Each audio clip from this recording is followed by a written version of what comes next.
Welcome to Grace. Never heard of her. I'm Gina. And I'm Maddie.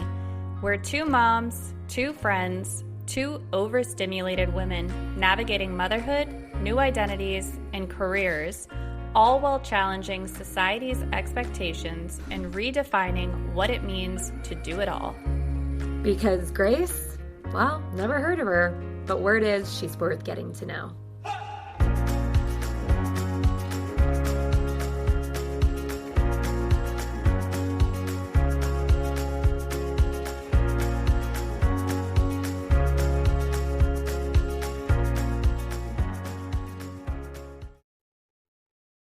Maddie, you're going to be so proud of me.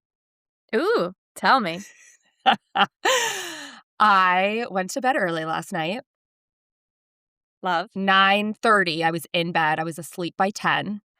Wow. I know. I did red light therapy. I really gave myself a nice bedtime routine. And then I set my alarm for 5 a.m. and I did a workout. Who am I?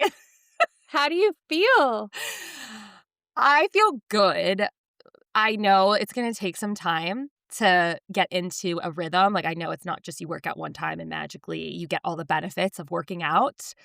But have you ever heard of The Class? No. Okay. So I heard of this years ago. And it's funny because I tried to sign up for a free trial. It's like, you already have an email address from 2021. I did one class. So it's like this somatic workout where it's hard to explain, but they have strength training and sculpt and yoga and everything. But it's very body connection movement based. So for example, there was a good part of the beginning of the workout where it was just like move your body where it takes you. Just do what you're doing. And I like that. I like just feeling my body out, I guess, versus a very militant structured class. So it was still hard. My arms are sore, my quads are sore, but I know it's going to help me. And that's why I'm just like, that's why I did it. I'm like, I gotta help my brain. I'm all about helping my brain right now. This is actually nothing to do with physical appearance as much as it has to do with making my brain happy. So we'll see. That's perfect. We'll give it a few weeks. I'm going to stay on this train. And yeah, I couldn't wait to tell you. It's like, oh my God, Maddie's going to be so proud. Yes. But I'm also proud of myself. You should be. I'm also proud of myself, yes. Which is what I try to tell Leo when I'm saying I'm proud of him. I'm like, but you should also be proud of yourself. Okay. Definitely. Anyway, so that's my big update. How have you been? I feel like it's been a minute since we chatted. It has been. We've been pretty good. We are getting outside a little bit more, which Nice. I think we all just need to not be cooped up in the house anymore. So that just feels good. We had 2 birthday parties this weekend. 2? Oh, yeah. I had 1. Were they the same day or was it one Saturday, one Sunday? Luckily, one was Saturday, one was Sunday. I don't even think I could do 2 birthdays in a day. It would be a lot. That would be a lot. That's great, though. What were the themes? So my niece turned 2. Aurora is 2 now. And so Wow. I know. That's right. She was born right after Jonah. Yeah. Wow. Time goes fast. I know. So we did an Elmo-themed party for her. Elmo. Yeah, I know. It was fun. Had the Elmo slide going, that song. I don't know if Jonah No, I don't think I know it. Oh my God, Parker goes insane for this song. And it says that at like one part, it's like flap your arms. And you'll just see like Parker's like aggressively flapping his arms and just twirling around. He gets so into it. But that was cute. And then one of Tyler's good friends' daughters turned 3. So we had her birthday party. And it was really cool. It was at a museum. But the museum was like, you know that place in Texas, the Family Barn, I think it was? Oh, yeah. Yeah, that like coffee place. Yes. The coffee place. Mm-hmm. Yes. It was kind of set up like that where they had different themed rooms. Obviously, they were much bigger in actual rooms, but it was cute because there would be like a sensory sand bin in one room that they could play with and find animals and fish, and a climbing room and bright lights. Light brights? You know those I things know. that you, like, plug Yes. That was my favorite room. I know. Yeah. I laugh when I get so into kids stuff and they're over it and I'm sitting there like, wait, I want to keep using Play-Doh. Come back, please. That's Right? great. And how were the kids? Did the kids do well? They did, they did. Obviously, 2 things with birthday parties, the sugar piece, the cake, like, Yeah. one-track mind, and, um, this is my I'm letting go of guilt I feel around this, but my kids stand on chairs while eating. It's just something I allow at my house. It's a battle I'm tired of fighting. I no longer care. But obviously in social settings, it's a lot of parents, I think, feel a lot of angst. Mm. And I will say too, there is just probably social norms of, well, their kids are doing it. Why can't I do it? And then it creates this weird dynamic. So I try to manage my children accordingly, but I'm also not gonna make a freaking scene and be like, sit your ass down. You're not listening to me. Because it's like at home, I don't say peep about it. You know what's so interesting is I'm the same way with the standing. So we've got a little corner nook, if you will, the benches, and then Yeah. a little table. And they stand constantly. I don't think I've ever seen them sit while they eat. And I'm over it. Same thing. They're not going to get hurt. They're not in a dangerous situation and whatever. Have at it. If you're going to eat a cucumber but you're standing, I'd rather you stand than sit and not eat the cucumber, you know? But what's interesting is my kids don't do it in social settings. And that has Mm. nothing to do with rules. They just don't. I think probably because they're followers. And they just do what all the other kids do. I never even thought Yeah. of what that could look like outside of the home. I'm curious because clearly we're on the same page. I think it's like we leaned in and they're Yes. safe. It's fine. But what is it about these social norms or just even how we grew up? Do you feel like you were forced to sit at a table and eat? Maddie, I feel like I was forced to do anything that made my parents comfortable. Going back to that standing situation, if you were feeling uncomfortable because you saw parents feeling angst and there's a part of you that's like, oh, I just wish they would sit down.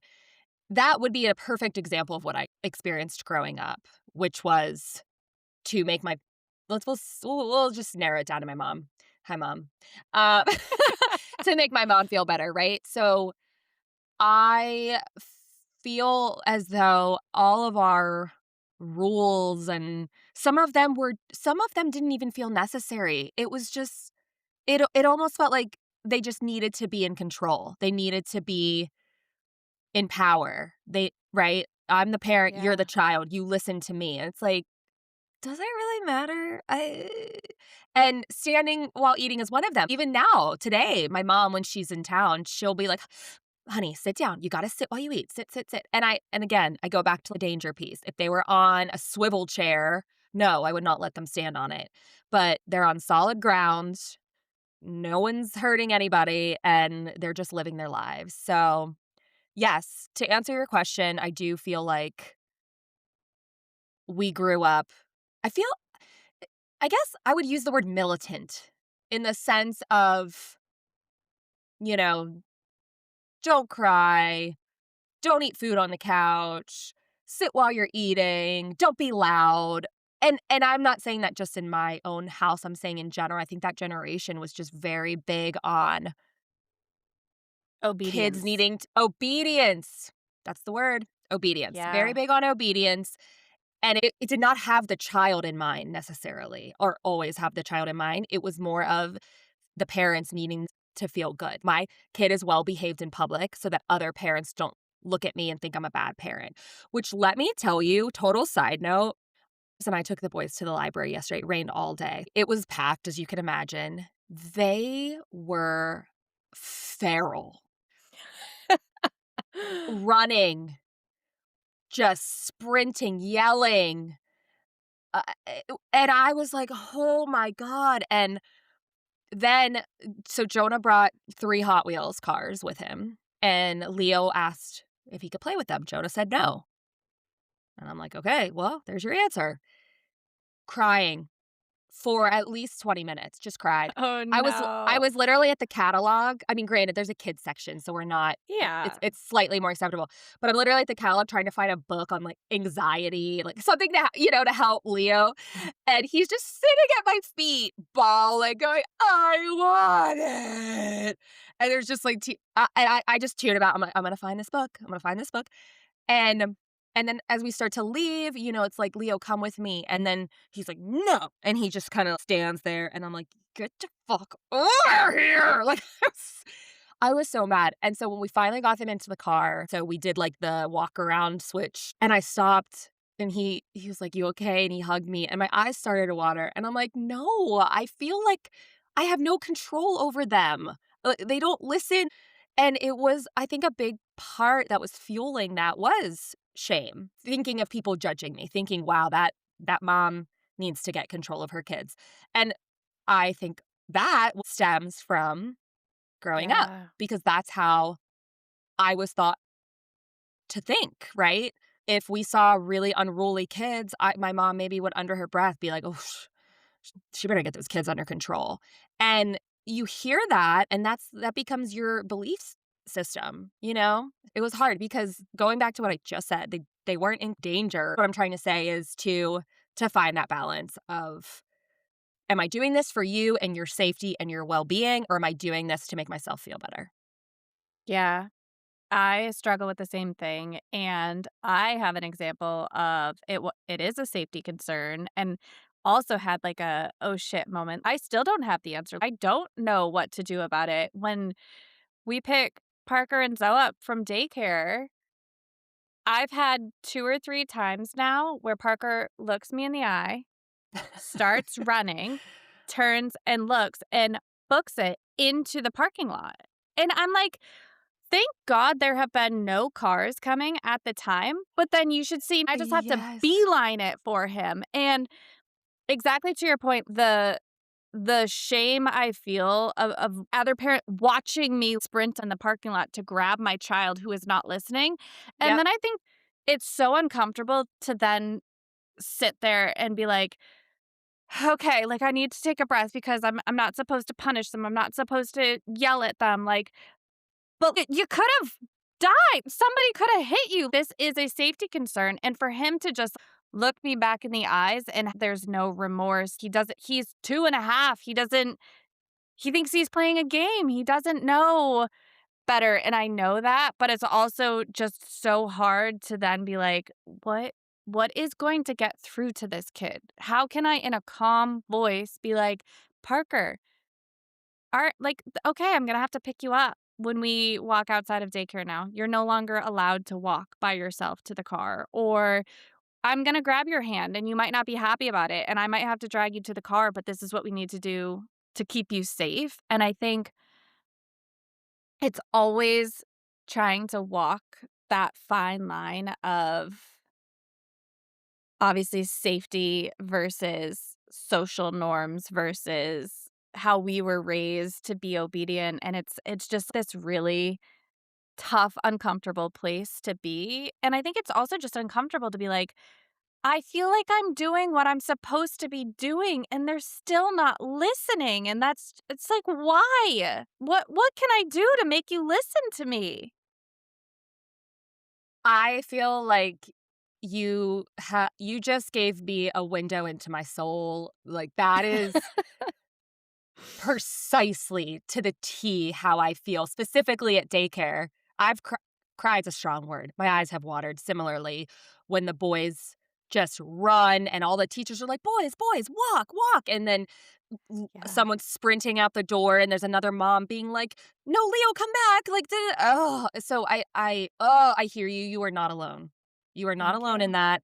I know. And it actually makes me feel really good too to know that I'm not alone, because I feel like I never see other kids act that way. It's always mine. So we need to move back next door neighbors. Literally. Right? Right? Oh, that would be the dream. So I guess what my thought is how you were describing it. Is it this? Is it that? I think it's all of it, right? I think at one time there can be actual safety concerns and maybe trying to fix your discomfort. Mm. Actually, if I think about it, that's probably primarily what we're experiencing, you know? It's like, obviously, we wanna keep our kids safe, but at the same time, there is that embarrassment or shame. Have you thought about getting a leash? Oh, I know. No, let me tell you I really quick. yeah. So, I thought my whole life leashes were barbaric. Like, I'm like, "What are you doing?" And I was talking to Elise, and, I was asking about her kids, and she has 2 boys and same gap as Leo and Jonah, and she's one of my only Texas friends that had 2 boys. And so she was describing their personalities, and she was describing Augie, her younger one, and I'm like, "Wow, that reminds me so much of Leo." And Watson reminds me so much of Jonah. And I always remember Wow. her having trouble with running into parking lots, and so we were talking, and I was like, "Oh my god, that's Jonah for me right now." I mean, he would just take off, and she's like, "Get a leash.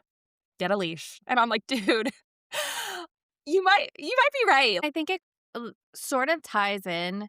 Obviously, the parking lot, that is an extreme situation. That Right. is a safety concern. I understand that one needs to be sorted out. But I do think just going back to standing on chairs and I think risky play in general, my honest take on it, and this might be a little polarizing. I think our generation, that might be too broad of a statement. I might want to pedal that back. But I think I feel like I know where you're going with this, and I feel like I'm gonna agree with you if I'm right. So go ahead, keep going.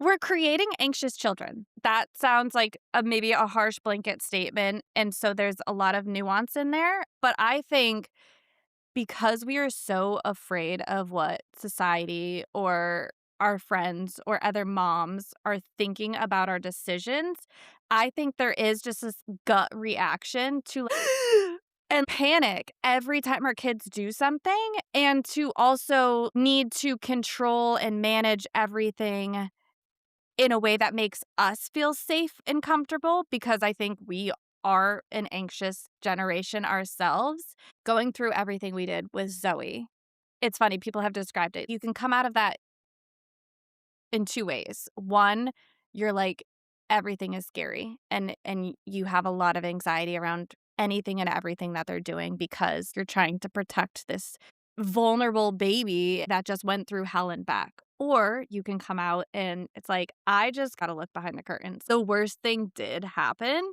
And Yeah. so I'm gonna kind of relinquish control and they've got this. They've proven that they're resilient and they can do this.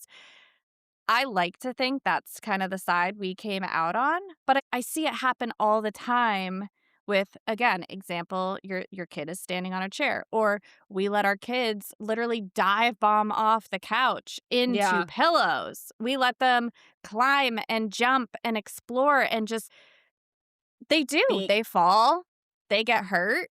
It happens, but I would rather that than have them be so cautious or afraid to go about and live their life.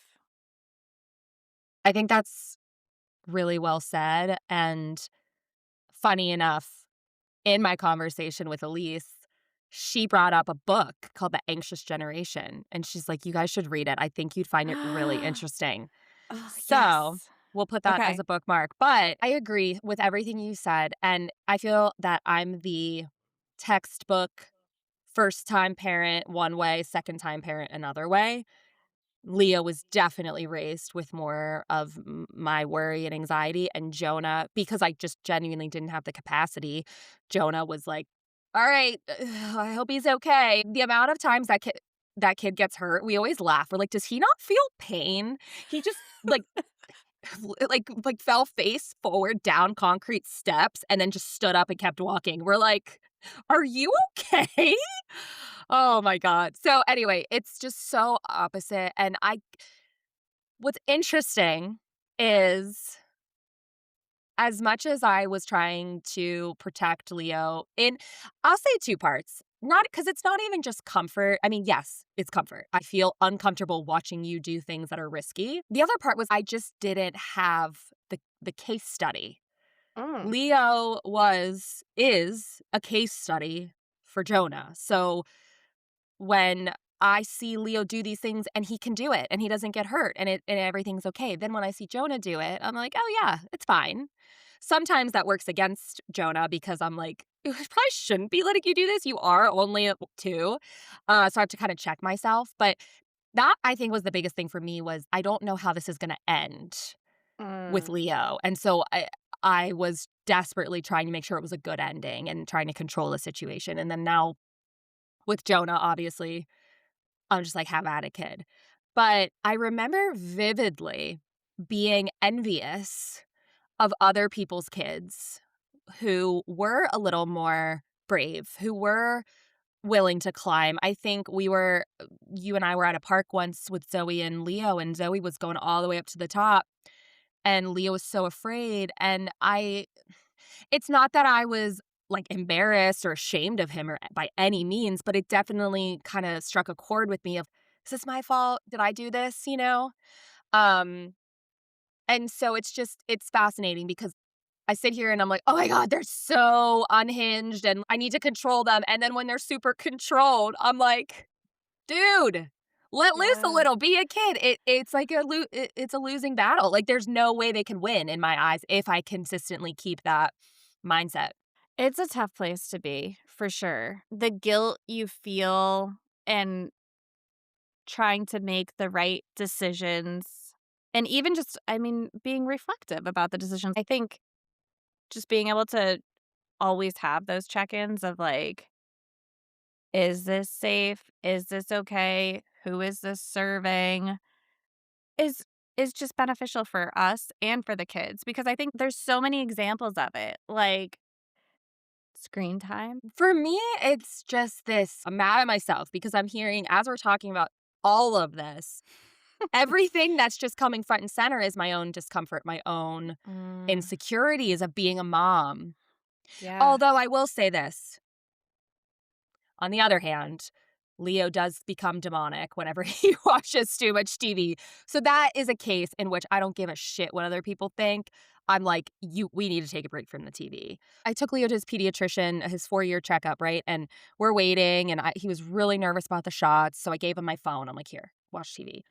When the doctor came in, I was like, give me my phone. Like, I don't want her to see. There's so much shame, right? And Mm. does it matter, really? I mean, studies will say yes. I've heard so many different opinions about screen time. I've heard um, you need it. Put your kids in front of the TV. It's survival. I've heard 1 hour a day past 1 hour is going to developmentally stunt them. I've heard background TV is what's really bad. It's not the TV that's on, but the background noise. It's like, okay, Yeah. at this point, can we just ban TVs then? Because there's just seems to be no right way, air quote. And so if there's no right way, then there's a goalpost that we'll never get to because it's always going to be moving. And that as a parent who wants to do the best they can for their kids, it's really uncomfortable to just sit with that and know it's not attainable. Like you're striving for something that you Yeah. can't ever get. I just recently saw something about millennial moms, and it was talking about how we've been conditioned to achieve and succeed, and why motherhood is so hard for us is exactly to what you're saying right now. There is no goalpost. Motherhood just completely dismantles all of that. There's no marker of success. Yes. Yes. That is so fascinating. Yes. And it tracks. I mean, you're right. That's everything I'm feeling at the moment.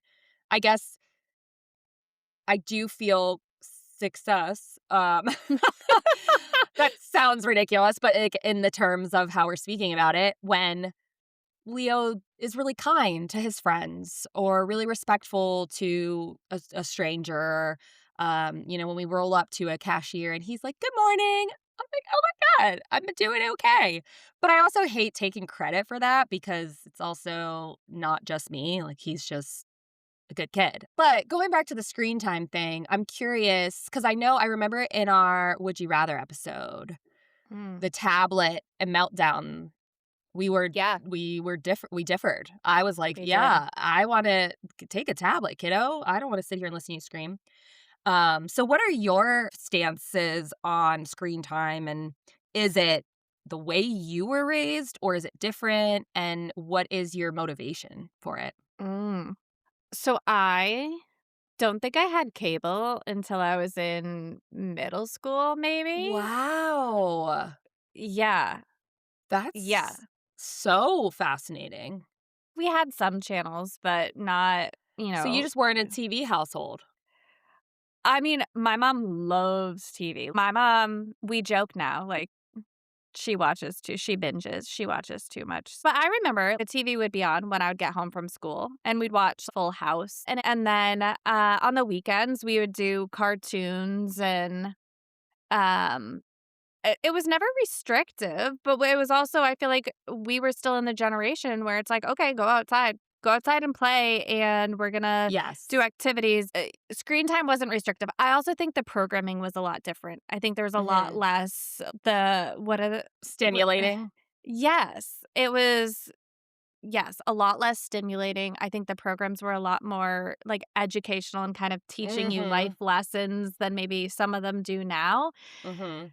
So I think I've kind of tried to take that in stride with my views on it. I felt really strongly for Zoe that I didn't want her to watch TV. I think they said before like 18 months or 2 years and for the most part we stuck to that, which is kind of wild.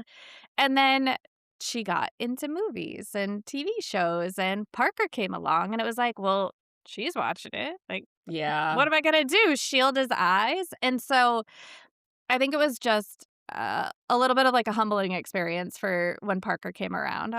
To your point, I don't have the capacity anymore, but I do think it's situational, and you need to understand your child and what you need Yes. as a parent. And so my take now on it is, am I touched out? Am I overstimulated? Am I not gonna be the parent I wanna be? Then I'm gonna put a movie on, and I'm not gonna feel guilty about that. And so Friday night movies, by the end of the week, our kids were coming home and they would just melt the F down. Like, it would be a war about anything. It didn't matter what you say, it was the wrong thing, and they would just crumble, and it was exhausting, and I was like, "I don't wanna deal with this on a Friday. I'm tired. I just worked all week." Like, Yes. Yes. they get excited to pick the movie, to just sit and kind of veg, and it works for us. I think the second that we notice they're being more reactive or not dealing well with us shutting off the TV or the movie or them asking all the time is when I take a step back and kind of think about maybe we did too much TV, and it's annoying because I think it's just the constant check-in. I don't think it's like, "Here's what works for us, and this is just what we do." Because each week, each month, as they grow, changes. I really appreciate that reframe because that's where I think I struggle the most is this sensation or this feeling of constantly having to adapt. Mm, Sometimes I just want it to be what it is and it be good and it stay that way. And so, I mean, hi, motherhood 101. Yeah, I get it. No, no kids stay the same forever. But right, so it's like every time there's like a new hurdle, yeah. I'm just like, no, I just thought I had it figured out. No, no, no, no, no, no. Let me take a step back.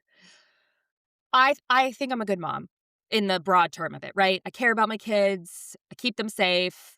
I'm, not perfect. I make mistakes. I give them chicken nuggets, but I also try to give them vitamins and healthy food too, right? So, but there's something about whenever I have to kind of figure out a new situation that instead of telling myself, Gina, You figured this out every time. You'll figure out this. I start doubting myself. And I'm like, oh my God, I can't do this. Or if I see Leo become more reactive to the TV, for example, I blame myself. I'm taking responsibility for his behavior and his emotions. And that is a problem.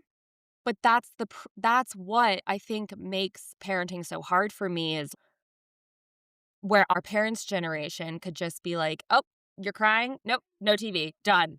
And then just not think twice about it. I'm like, "Well, of course he's crying. He likes TV. Like, I'd be sad if somebody took something away that I like." Like, I just kind of have this weird internal battle with myself, and there's some things that are clear as day. And going back to the pediatrician, I left that appointment feeling kind of kind of down on myself, like in the sense of I wasn't doing it all right. For example, she's like, "Do your kids eat vegetables?" I'm like, "No." And she's like, "1 hour of TV max a day." And I'm like, "Oh, Lord." I mean, granted, we save it for the weekends, but it's a lot longer than 1 hour. And then, what else did she ask? She was just like kind of like listing these, like no screen time before bed, da, da, da. Things that I know, but things that I think Yeah. I kind of started to let slide. And I texted Chris and I go, "Chris, we got to stop lazy parenting. The doctor's not okay with it." And he goes, "This is lazy parenting? What? You think this is lazy?" Like, because, Yeah. we're just trying so hard. And so it's difficult for me to actively choose to let my kid do something that I think is not good for them, Mm. but it's good for me. Yeah, I know you shouldn't be watching TV all day, but I'm 3 weeks behind on laundry. I have so much to do. We have nobody to come help just take you for a few hours. So here, kid, watch a few Yeah. movies, right? So it's like, how do you choose? How do you choose and say, I'm sacrificing myself for the betterment of my child versus I'm sacrificing my child's discomfort for the betterment of me? Mm. That Tell I me. mean, that What's if the answer, Maddie? if we had that answer, we'd be freaking millionaires. I know. I mean, that's like the golden question, and I think I personally think we do. We sometimes we do need to come first. A lot of the times we do need to come first, and I think my therapist has helped me reframe that. If you need a minute, so what if they watch a Mhm. movie? Or, so what if they're having screen time? I think if if it's an internal battle and you can't come to terms with it and it's going to cause you stress and anxiety then you're not actually filling your cup or putting yourself first because it's to your detriment True. again that you're not like letting it be. So I think if you can truly lean in and be like, I am doing what's best for me and thus what's best for my family and this is what we need right now, great. If you can't do that, I would almost try to chunk it out. Another thing she had recommended to me one time was I was struggling to just sit and play with my kids. And I was like, I don't want to. Like I it's hard for me sometimes. I'm Yes. tired after a long day. And she was Yes. like, "Can you set your phone timer for 15 minutes?" Yeah, And for 15 minutes, you get on the floor and you do what they want to do. And I know. I see the difference that it makes. And all the time when Parker will like be off the walls, I know the antidote is to get this boy outside and to like, run him around or he's craving connection and I need to go sit with him and I need to be 100% paying attention to what he's trying to do or show me. And then you get a little relief. Again, it sucks because it is that constant battle and that constant checking back in on like, okay, how am I feeling? How are they feeling? What do I need? What do they need? And making the call, uh, the best call you can for that day. And it's like, okay, tomorrow, new day, new call. Might be a different call. Like we fucked it up last night. Last night we were like we're gonna put a movie on. And then an hour and a half movie goes by, and Zoe's like, I want another movie. So we put another movie on, and you know what? Parker was a little menace because he hadn't gotten outside to play. And then Yeah. bedtime was a struggle. He sat and he cried in his crib for a while, and we were like, well, we did it to ourselves. The boy needed to get outside. We didn't get outside. We tried to put the TV on, and it didn't work for him. We're like, also, it does work for Zoe. She's fine. She'll watch Yeah. a couple movies and be totally happy and content. So also just freaking annoying that each kid is so different. And it's like, well, it works Such for a one of them, doesn't work for the other. story of my life. What I really took away from that was the make the call for the day. Yeah. Because I get stuck in this is my stance. This is the rule. But why? It doesn't need to be like that. For an example of what you just said, like you're seeing what's happening, you know you should do something, or you know you need a break, so you're gonna put yourself first. For some reason, when I think back to newborn stage, I felt so confident in making decisions, regardless of other people. Like sleep training, right? People are like, I'm not gonna let my baby cry. I'm like, I'm sleeping. Um, so sorry, things like that, or the formula thing, or just in general, capping naps, for example, which worked really well for Leo. I'm sure people thought and think that's crazy to wake up a sleeping baby, but worked for us. I never doubted myself. I had such this layer of confidence of just, no, this is what's best for him.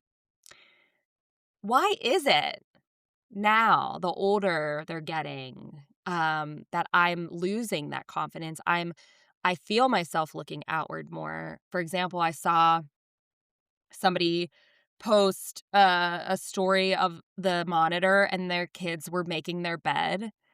And their kids were, like 4.5 and 3 or something, and I'm like, "Shit, I don't make Leo make his bed, like, should they be doing more chores? Like, am I not doing enough?" Do you know what I mean? And Yeah. so, I don't know why there's that difference. Probably actually, I do know why, because with newborn, there's really not that much, like, there's only, like, a few things around feeding, sleeping, and general, like, health, right?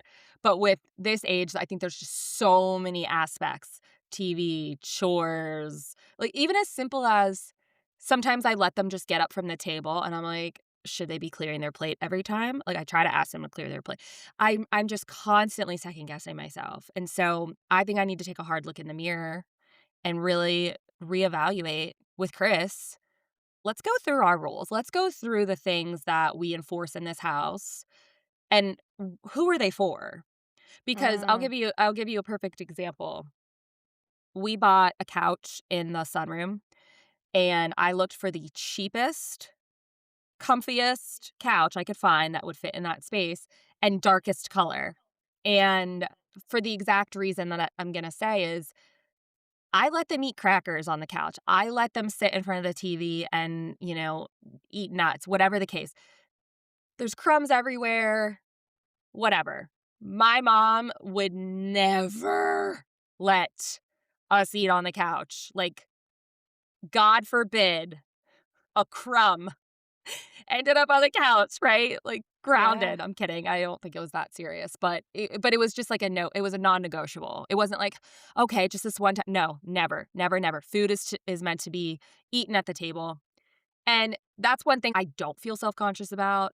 Yeah. I don't care. Like, if I'll make sure my kid doesn't eat on your couch, but My home, my make him eat on the rules. couch. Yeah, like, Yeah. I'll take a vacuum and I'll go zoop, and then problem Yeah. solved. Kids are happy, I'm happy, they ate. And so, like, that's an example of what I wanna strive for with everything, but for some reason, it's Yeah. very much like a pick and a choose where it's like I can be confident in my opinion about that, but then with something like chores or Yeah. I go straight to, "Am I failing? Am I not doing the right thing?" I have thoughts. If you're a mom who doesn't care to vacuum after your kids or have crumbs places, then go for it. But if you're a mom where that's not cool, that's gonna like throw things off, then don't. And I think we just need to feel empowered to make those decisions and not let social media and all of these external factors play such a role. When I think about exactly what you're describing, I think it's two things. One, I think our kids are getting to the age 4 years old is when they start having memories. So, I wonder if this is also the age where we're being triggered by our own childhood. And Oh. the Chills. I just got chills.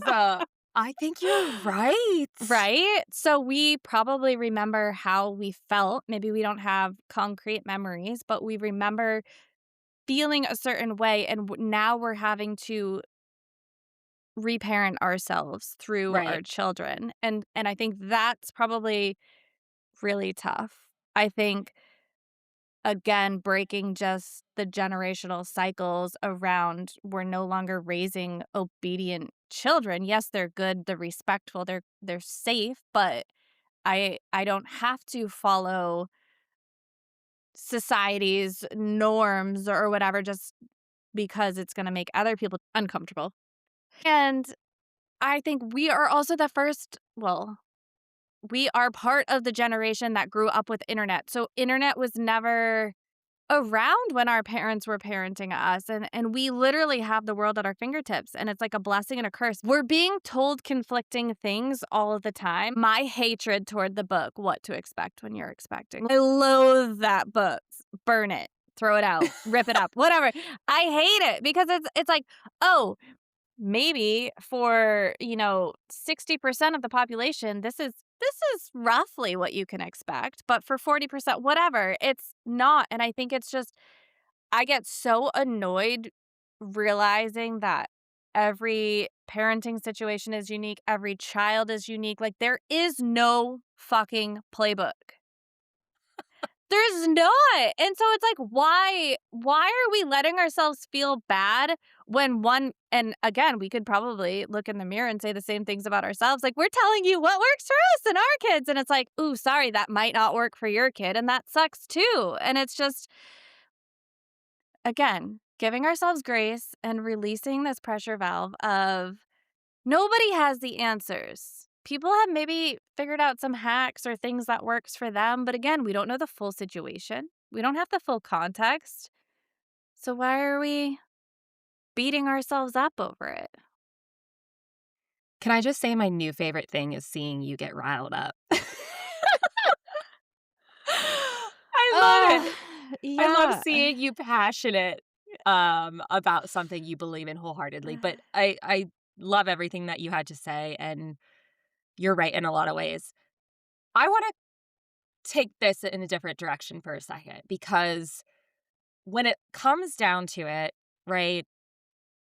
Yes, we're self-conscious. Maybe there's shame, maybe there's guilt, maybe there's part of it that it's how we were raised.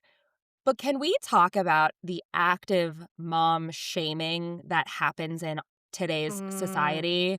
Because that, I think, is like a big piece of this, where people are openly vocal about, you're a shitty mom. You let your kids do what? How, oh, poor them, right? And a story that comes to mind, if you remember when we moved, I flew with the boys by myself. Chris drove. Okay. They were, what was it? It was a year ago. So like a little over 1, a little over 3. Not the best age. I was nervous. I was yeah. freaking nervous. There was no one else that could help me, no second set of hands. I had to do this on my own. And it was a great flight. The kids were great, no complaints. But there were snacks everywhere. There was crumbs all over the floor. I mean, what am I like supposed to do about that? Surviving. You know, I try Yeah. right, like I tried to pick up like big chunks, but those little tiny crushed, because they would get up and step on Yeah. it, and those like it would break into little crumbs. So we're deplaning, and I'm just like, wow, go me. I just flew by myself with 2 boys, 2 little toddlers, and I didn't have a mental breakdown, and we're all just doing our best. And the flight attendant comes over to me, and she looks down at the floor, and she's like, oh, God. Oh, we're gonna have to get this clean. And I look up at her just like, are you freaking kidding me? Wow. Whether that be true, and maybe there's flight attendants listening to this saying, "Yeah, that sucks." And trust me, I didn't want that to happen. My goal was not to make your life harder, but if crumbs on the floor is how I survived a flight with 2 toddlers by myself, can you give me a little grace? Yeah. Because for her, the way she went, "Oh," I immediately felt shame instantly, Mhm. and Yep, I'm like, of I course. can help clean it up. I'm sorry, I'm not here to, like, stir the pot." And she's like, "No, it's fine. It's fine. It's fine." And then she just walked away. I was so proud and how quickly that turned into, I did something wrong. I'm a shitty person. I'm not contributing to society the way that I'm supposed to. And so going back to the topic of mom shaming, uh, I I think it's one of the saddest parts of today's society because something similar or something I mentioned prior was that I look at moms as royalty. I see what they go through, and so it's one thing for non-parents to shame you, but when fellow moms shame you, do better. Do Yeah. better. What does bringing this person down, how does that lift you up? Maybe because you're insecure about your own decisions and that person Mhm. is not doing what you do, but I don't like to be shamed. Like, I don't. So, No. I don't want to do things and make decisions that maybe could subconsciously in my mind think of, "Oh, I'm gonna get shamed for this," because it does happen a lot. Yeah. No, you're right, and it sucks. It does. There's no other way to say it other than it really sucks. I mean, before becoming a parent, I and even still I struggle with empathy. Like, I think I'm way more empathetic than I used to be, but I think I'm still checking myself on passing judgment. And because I think But it's the easiest. Yeah, go ahead. but you didn't say it out loud. That's the difference here. That's Because 'cause I'm fair. with you. I also was like, "Oh, like, what are they doing? Da, da, da." But I didn't walk up to her and say something about it. Yeah. This feeling of entitlement for these people to be able to say, "Hey, this is what I think about you. You didn't ask me, but this is what I think. I Yeah. think you're doing a bad job." So that is where Yeah. I would just say, like, in terms of pre-kids. That's a good clarification. No, you're right, Yes. because I think you're spot on. I think they've never been to therapy, probably. They have For sure. they haven't done the internal work, and, again, maybe it's just like a reframe that what they're saying to you is a reflection on them, not a reflection on you, and I know I'd be the same way if somebody confronted me on something because 'cause I'm not a confrontational person, like, Yeah. don't come at me about something, I am gonna feel guilty about it, but after the fact, I'll be like, "Oh, what a bitch," and, like, I have, like, 16 things to say back or kind of Yep. rebut back, and yeah, I think we need to give each other way more grace and empathy, and you have no idea what I know. somebody's experience, situation, whatever it may be, and little PSA to just, like, spread kindness instead of hate, Yeah. and I'm gonna go back to the rule that I learned my first memory. I grew up with this. If you don't have something nice to say, then just don't say anything. I think one just quick side note on that too is I think we can model that behavior for our own children because Yes. Tyler and I have caught ourselves, like, we leave a social setting and we have commentary about the Mhm. way people Mhm. did or didn't do certain Sure. things, and we started checking ourselves because I know my parents did that, and that I think is why I'm, like, a very judgmental person, and I don't want that for my children. I don't want to pass judgment. I want to give people the benefit of the doubt, and I haven't walked a mile in their shoes, and I don't know their situation, and hopefully we can raise a generation that is less judgmental and hopefully Yes. less bullies and more just empathetic about you don't know their situation. There is something I saw, and I'm gonna butcher it probably, but it was maybe you can help me if you know what I'm talking about. It was, the way your parents talked about other people is the way that you think other people talk about you, Mm, right? Like, if you hear your parents judging everybody, y you're gonna assume everybody else is judging you because they must be all having these same conversations in their families. yeah. And so that is something that I really, really try to follow, like, with Chris, like, if even on the road, he'll be like, "What are you doing?" Like, "Da, da, da, da," to a car, and I'm like, "Chris, we got a sponge in the back seat, like, maybe just chill." We try not to talk about family members or anything that's borderline controversial, in front of them for that reason, but there's something in our society in general that's we want people to make the same choices as us. We don't wanna Mm, be alone. We don't wanna be I mean, that's, like, the kind of bottom line of so much that we've talked about, and so it's like when people face someone with different opinions, they can't handle it because 'cause they're like, "No, no, no, we all need that's not right. I'm right, you're wrong."